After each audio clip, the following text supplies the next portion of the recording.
Good morning, Willowbrook. Today's devotional passages, as we look through the harmony of the Gospels, is from Matthew 9:9, Mark 2:13, and Luke 5:27.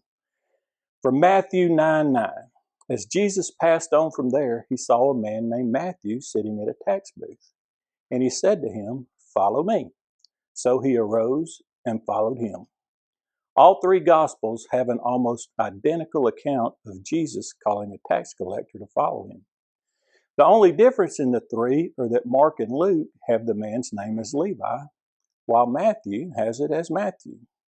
The verses so closely parallel each other that it's hard to imagine they're not speaking of the same person.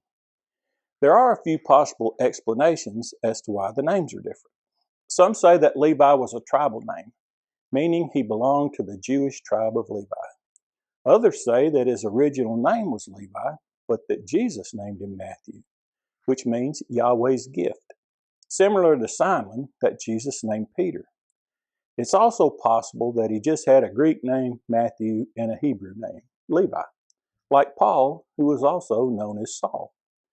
Since he was a Jew working for the Romans, it wouldn't be surprising to learn that he was known by both names. All three accounts say that it took place in the city of Capernaum. In the time of Jesus, the population of Capernaum was estimated to be around 1,000 to 1,500 people. It was considered a medium-sized city.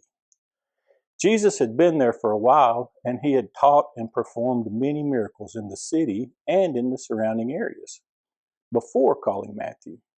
He had calmed the seas, he had turned the water into wine, he had healed many sick and paralyzed people, he cured a leper, he cast out demons, and he even miraculously filled the nets of some fishermen. Matthew 4 says that his fame spread throughout all of Syria.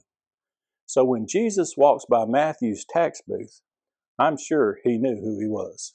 In a city that size, he had heard of this man, maybe even been an eyewitness to some of the things he had done. So Jesus says, "Follow me."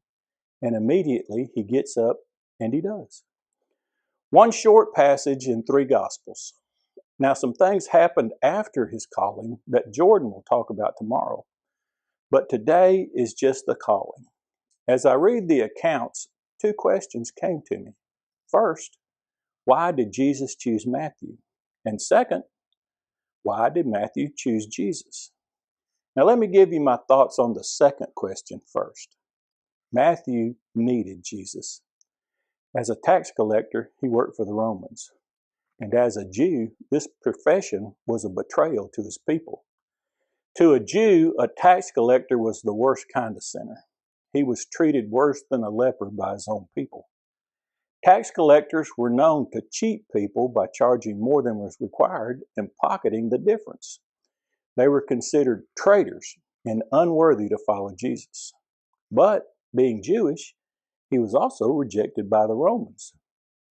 Matthew, the tax collector, swindled his people to become wealthy. But he most likely felt lonely, cold, and empty. Money became meaningless. The man everyone was talking about comes by. He was still in his booth, still in his sin. He was an outcast. He was despised. No hope of a relationship with family or friends. Then Jesus looked at Matthew with all the love and forgiveness and compassion of heaven. And he said, "Follow me." Matthew knew. He got up. He went from outcast to chosen, from despised to loved and wanted. He had a hope and a future and a purpose. Matthew needed Jesus.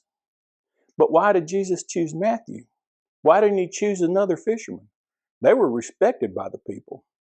Well, Jesus needed Matthew. In Matthew 21, Jesus sends his two disciples to a village. He says there they will find a donkey and a colt tied up. Loosen them and bring them to me. If anyone says anything, tell them the Lord has need of them. Just like the donkey and the colt, Jesus has need of Matthew. He needed him to show that God's grace extends to everyone. Matthew was considered a traitor and unclean by his own people. But Jesus showed his love and acceptance for all sinners by calling him, and that God's grace is available to everyone regardless of their past. He also needed Matthew because he had the perfect skills to be very valuable to the early church. As a tax collector, he was an accurate record keeper. He most likely could speak both Greek and Aramaic fluently. Being born a Levite, which was the tribe of priests, he would have been raised knowing the law. He was the one that could bridge the gap between the Romans and the Jews. He was the perfect guy to record the life of Christ and author a gospel. He needed Matthew to write the gospel that would bridge the Old Testament to the New Testament. He had need of Matthew.